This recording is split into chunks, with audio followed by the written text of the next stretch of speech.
नमस्कार, मैं प्रवीण अलावत हूँ। आप 90 डिग्री देख रहे हैं। दोस्तों, कल देर रात रोहतक में एक बड़ा जघन्य हत्याकांड हुआ जिसमें डिग्गल के मंजीत उर्फ 6-3 की तबातोड़ गोलियां बरसाकर वो हत्या कर दी गई। मंजीत, जो कि रेसलिंग के और जूडो के भी काफ़ी अच्छे खिलाड़ी वो रह चुके थे और कई साल उन्होंने दिल्ली पुलिस में बतौर कांस्टेबल है अपनी सेवाएं भी वो दे चुके थे। बाद में उन्होंने दिल्ली पुलिस से अपना रिज़ाइन देकर दिल्ली में ही अपना व्यापार का काम शुरू किया था और उसके बाद वो क्षेत्र के अच्छे व्यापारियों में है, वो उनका नाम आता था। कल देर रात मंजीत अपने पारिवारिक शादी समारोह में बारात में रोहतक के किलोई गांव में गए हुए थे और जो किलोई गांव में जो वाटिका थी उसके बाहर जब वो अपने मित्र के साथ खड़े थे तब ब्लैक स्कॉर्पियो में जो गैंगस्टर आए हुए थे उन्होंने उन पर तबातोड़ गोलियां बरसानी शुरू कर दी और बताया जा रहा है कि इस हमले में मंजीत को 8 से 10 गोलियां हैं वो लगी हैं और उनकी मौत हो गई, जबकि जो उनके दोस्त थे वो इस हमले में घायल हो गए। फिलहाल बताया जा रहा है कि जो उनके घायल दोस्त थे वो खतरे से बाहर हैं, वो बताए जा रहे हैं और कहा जा रहा है कि उनकी जान है वो बच सकती है। और इस इतने बड़े हमले की जिम्मेवारी भाऊ रेटोलिया गैंगस्टर है उन्होंने ली है और कहा जाता है कि वो अमेरिका से बैठकर अपने गैंग को ऑपरेट करते हैं। और भाऊ रेटोलिया जब भी इस तरह की वारदात को अंजाम देते हैं तो एक इसी तरह की चीज़ें होती हैं, क्योंकि कई बार वो अपनी फेसबुक पोस्ट पर भी लिख चुके हैं कि जहाँ भी चलेंगी तबातोड़ गोलियां ही चलेंगी, 50 से ज़्यादा गोलियां ही चलेंगी।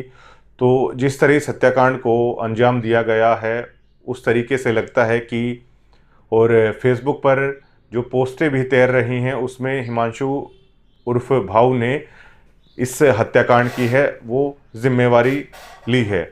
और ये पूरे डिग्गल गांव के लिए ही एक बड़ा झटका है वो माना जा रहा है। और कहा जा रहा है, सूत्र बताते हैं कि पिछले काफ़ी समय से मंजीत के पास इस तरह के गैंगस्टर्स के फ़ोन आ रहे थे और शायद उन्होंने इन चेतावनियों को सीरियस है वो नहीं लिया और इतना बड़ा घटनाक्रम है वो हुआ। आपको बता दें कि जो मंजीत अहलावत हैं वो डिग्गल के जो पूर्व सरपंच रह चुके हैं हंसराज उर्फ हंसा, उनके ये भतीजे हैं और काफ़ी सामाजिक सेवाओं में भी बढ़ चढ़कर मंजीत और उनका परिवार हिस्सा लेता था। डिग्गल जो गौशाला है उसमें भी वो सालाना करोड़ों रुपए का दान है वहाँ पर देते थे। और मंजीत काफ़ी मिलनसार स्वभाव के थे। गांव में या उनके अन्य साथियों को अगर किसी भी चीज़ की ज़रूरत होती तो कभी भी मदद करने से है वो पीछे नहीं हटते थे। और ये डिग्गल गांव के लिए बड़ा झटका है वो ये माना जा रहा है। और कहीं ना कहीं ये प्रशासन के लिए भी चिंता की बात है कि गैंगस्टर अब ग्रामीण अंचल तक भी अपने पैर हैं वो पसार रहे हैं। और आपको बता दें, जो गैंगस्टर हिमांशु उर्फ भाऊ है उनका दहशत, उनकी खौफ है वो इस क्षेत्र में है वो लगातार बढ़ती जा रही है।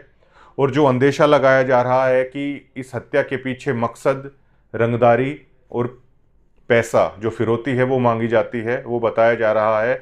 इससे पहले भी आपको याद होगा कि जो कादियान खाप के प्रधान थे बिल्लू, उनको भी चेतावनी देकर हिमांशु उर्फ भाऊ ने उन पर भी इस तरह का हमला है वो करवाया था। घटना की जिम्मेदारी जो फेसबुक पोस्ट पर ली गई है उसमें उन्होंने लिखा है, जय भोले की। हाँ भाई, आज तो मंजीत डिग्गल, जिन्हें 6-3 के नाम से है वो जाना जाता है, की हत्या हुई है।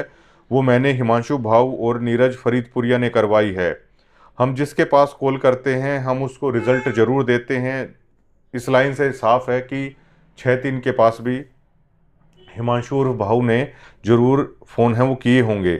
हम किसी को भूलते नहीं, जिस दिन हमारा मौका लगता है वो दिन उसका आखिरी दिन होता है।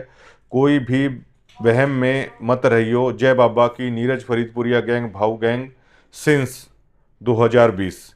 जिस फेसबुक पोस्ट पर यह जिम्मेदारी ली गई है उसमें बाकायदा ये लिखा हुआ है और जिससे साफ साफ पता चलता है कि शायद पैसों की डिमांड है वो मंजीत 6-3 से, मंजीत अहलावत से है वो की गई थी।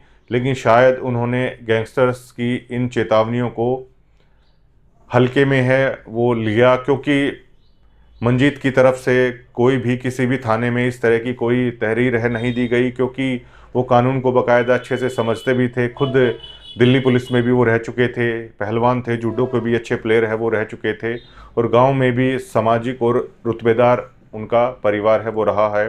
पूर्व सरपंच हंसा के वो भतीजे थे।